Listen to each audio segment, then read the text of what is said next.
আসসালামু আলাইকুম রহমতুল্লাহ বারকাত। আজ 10 ফেব্রুয়ারি 2025। তো আজকে যে বিষয়টা নিয়ে আমরা কথা বলতে যাচ্ছি সেটা হচ্ছে অপারেশন টেবিল হান্ট।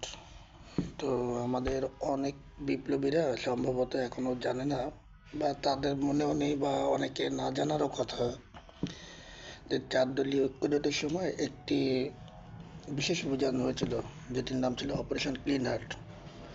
তো বর্তমানে যে অপারেশন ডেভিল হান্ট, তার থেকেও অনেক অ্যাক্টিভ ছিল অপারেশন ক্লিন হার্ট, যেখানে 24,000 সেনা সদস্য 84 দিন যাবত অভিযান চালনা করে। এবং এই যৌথ বাহিনী যখন অভিযান চালু করতে যায়, তার আগে কিন্তু পুলিশকে জানানো হয়নি,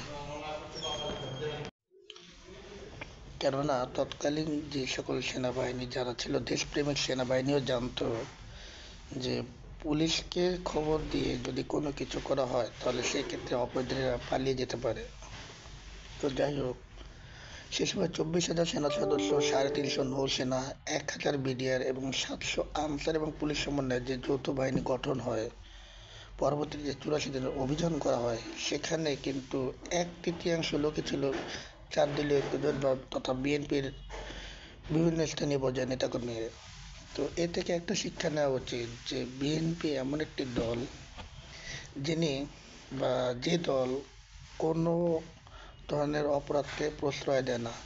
অনেক বাঘা বাঘা নেতাও কিন্তু সেই অপারেশন ক্লিন হার্টের আওতাধীন হয়েছিল, যার ফলশ্রুতিতে প্রায় 12,000 ব্যক্তি গ্রেফতার হয়। আর এই অভিযানের মাধ্যমে প্রায় 2,000 আগ্নেয়াস্ত্র উদ্ধার করা হয়েছিল, আর সাথে সাথে 30,000 রাউন্ড গুলি। তো আমি আবার মনে করে দিই, 2002 সালের 18 অথবা 28 অক্টোবরের সময় সেই অপারেশনটা চালু হয়, এবং সেই অ্যাক্টিভ চালু করার ফলে বাংলাদেশ থেকে একটি সন্ত্রাসবাদের সূচনা পতন ঘটেছিল।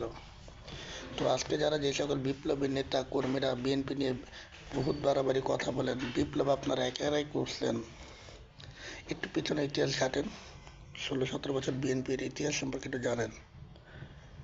তো জানার পরবর্তীতে আমার মনে হয় আপনার যে কোনো মন্তব্য করা উচিত।